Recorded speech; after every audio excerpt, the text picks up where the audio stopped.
ముందుగా అందరికీ నమస్కారం. ఆదోని పుట్టన్న ప్రజలకు, ఆదోని నియోజకవర్గ ప్రజలకు, వ్యాపారస్తులకు, రైతులకు అందరూ కూడా వినాయక చవితి శుభాకాంక్షలు తెలియజేసుకుంటూ, సకాలంలో వర్షాలు కురిసి పంటలు మెరుగ్గా పండి రైతుల్ని దీవించాలని, అలాగే వ్యాపారస్తులు కూడా అన్ని రకాలుగా మంచి జరగాలని చెప్పి, అలాగే ఆదోనిలో అంగరంగ వైభవంగా జరుగుతున్న వినాయక చవితి పండుగని కులాలకి మతాలకు అతీతంగా అందరూ కూడా ప్రశాంతంగా జరుపుకొని ఆదోనిలో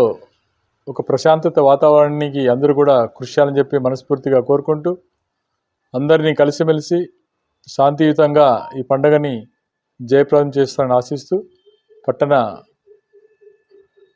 ప్రముఖులకు